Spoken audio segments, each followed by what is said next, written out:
Ladies and gentlemen, the President of the United States.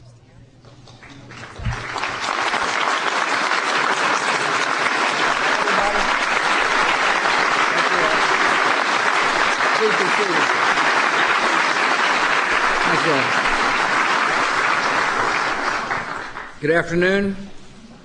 Congress has just passed and sent to my desk two bills concerning the use of stem cells in biomedical research. These bills illustrate both the promise and perils we face in the age of biotechnology. In this new era, our challenge is to harness the power of science to ease human suffering without sanctioning the practices that violate the dignity of human life.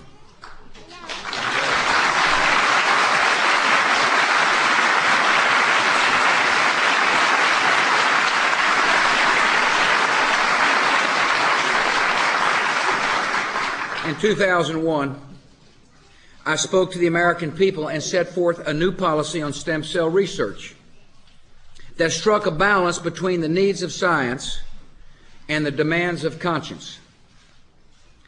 When I took office, there was no federal funding for human embryonic stem cell research. Under the policy I announced 5 years ago, my administration became the first to make federal funds available for this research, yet only on embryonic stem cell lines derived from embryos that had already been destroyed. My administration has made available more than $90 million for research on these lines. This policy has allowed important research to go forward without using taxpayer funds to encourage the further deliberate destruction of human embryos. One of the bills Congress has passed builds on the progress we have made over the last 5 years, so I signed it into law.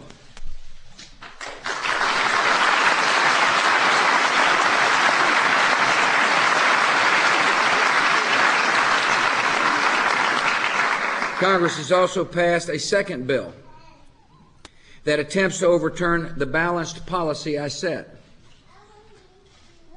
This bill would support the taking of innocent human life in the hope of finding medical benefits for others. It crosses a moral boundary that our decent society needs to respect, so I vetoed it.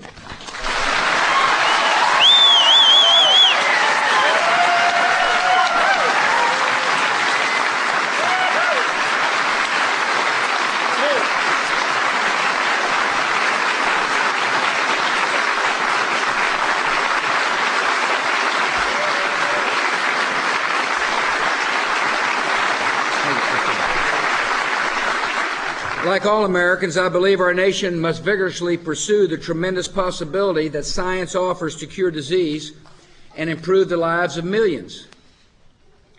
We have opportunities to discover cures and treatments that were unthinkable generations ago. Some scientists believe that one source for these cures might be embryonic stem cell research. Embryonic stem cells have the ability to grow into specialized adult tissues, and this may give them the potential to replace damaged or defective cells or body parts and treat a variety of diseases. Yet we must also remember that embryonic stem cells come from human embryos that are destroyed for their cells. Each of these human embryos is a unique human life with inherent dignity and matchless value.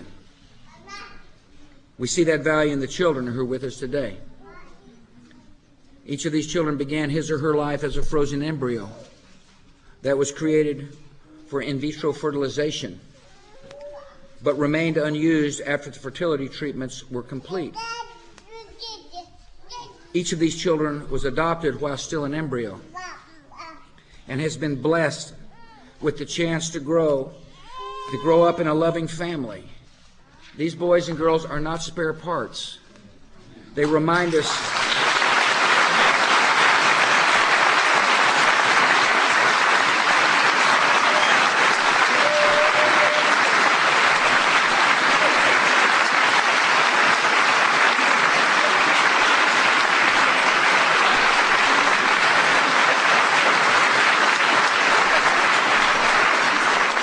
They remind us of what is lost when embryos are destroyed in the name of research.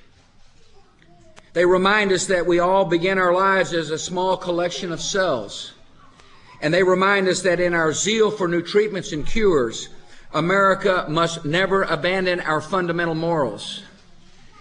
Some people argue that finding new cures for disease requires the destruction of human embryos like the ones that these families adopted. I disagree. I believe that with the right techniques and the right policies, we can achieve scientific progress while living up to our ethical responsibilities.